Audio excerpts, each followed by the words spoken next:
哎呀，看看，快快，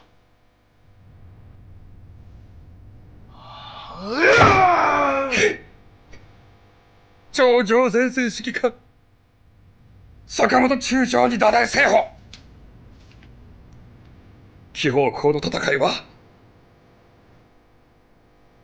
皇軍の威厳を損なうものであった。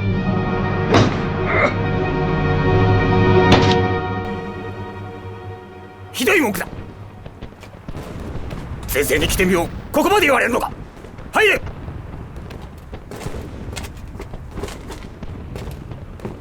お前たちの選挙は関東軍司令部東京までに伝わったのだ。申し訳ありません。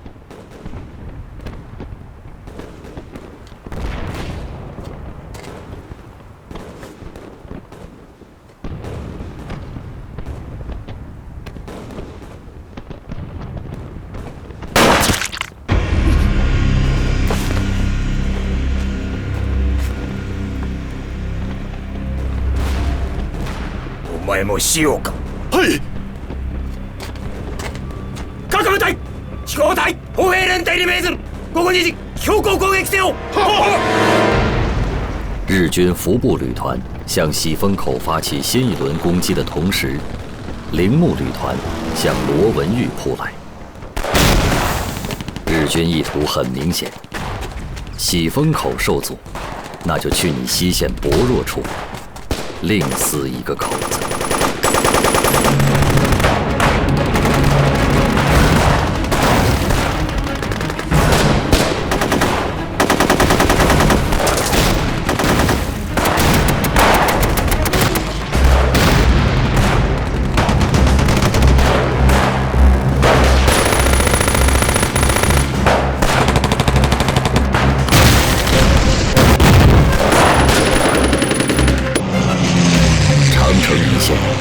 每一个关口都弥漫在炮火硝烟中，我守关将士上下用命，合力同心。第29军在喜峰口大刀喋血，第17军在古北口、南天门舍命搏杀，第32军在冷口激战震撼，刀光剑影，战局百变。日军挥师滦东，日军攻陷冷口，日军猛攻喜峰口，战斗僵持不下。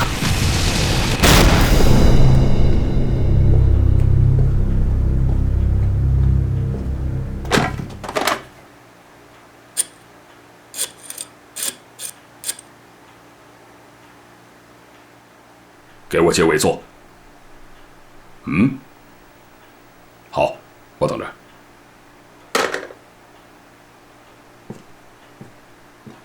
我已经调动了81个师，61万人啦。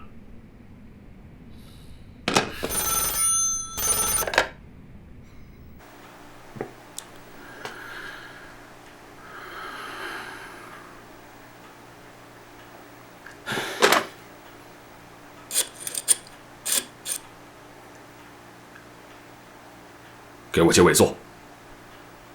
什么？5部电话都在用。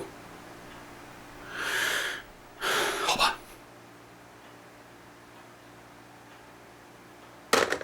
委员长他正准备第5次围剿呢。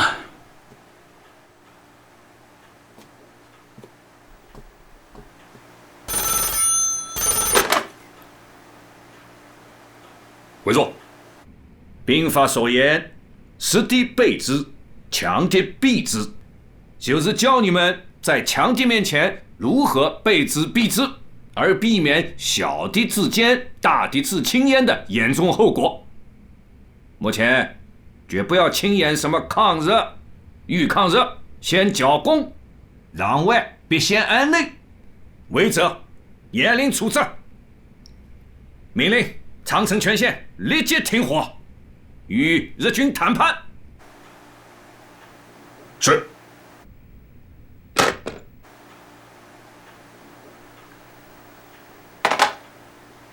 委员长什么意思？命令长城全线停火，后撤，和日军谈判。撤退？为什么撤退？从军事上讲，日本人已经没有了进攻的能力，现在只要我们坚持，撤退的应该是他们。好，作为军人，我服从你的命令，但是作为中国人，我们今天的行为会成为历史的罪人。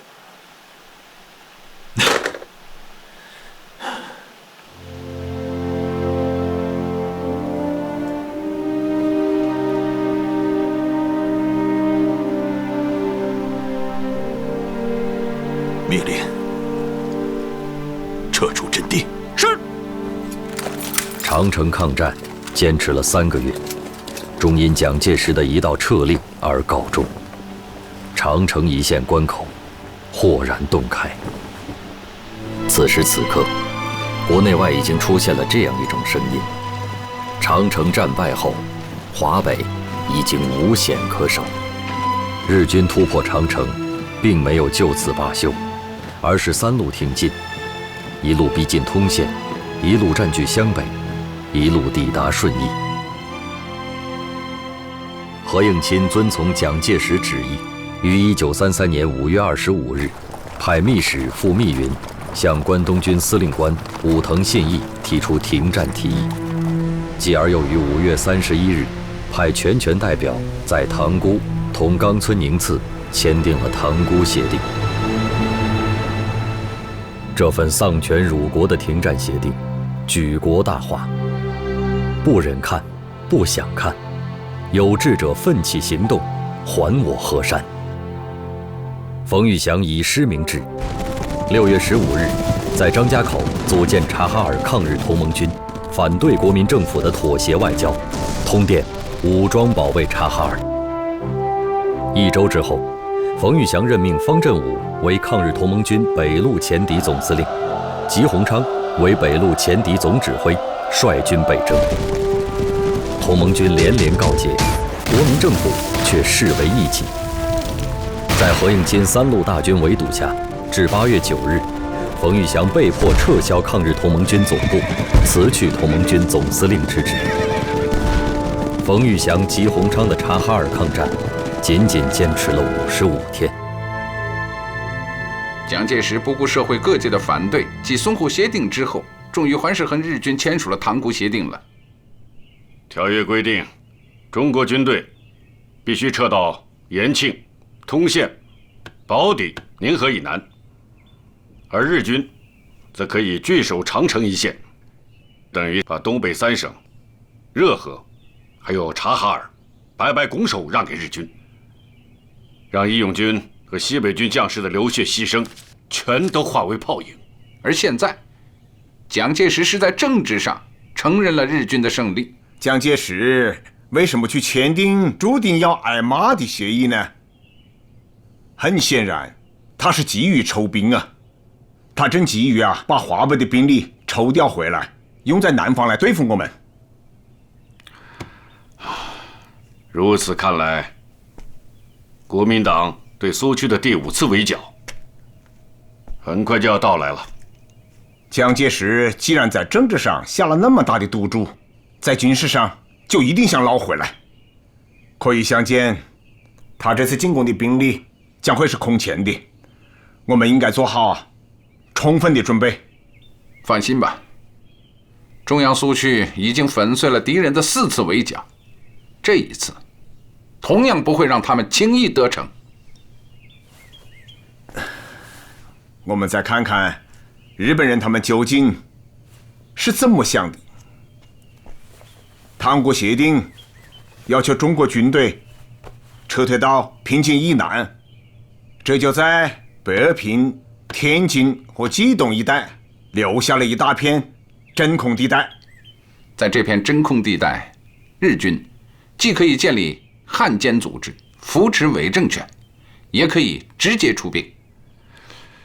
平津是华北的门户，一旦被日军控制了这里，华北的大门就立刻被打开了，形势十分凶险。他们正在等待时机，制造事端，他们正在谋划要把华北变成第2个伪满洲国，企图进一步地侵吞我们整个中国。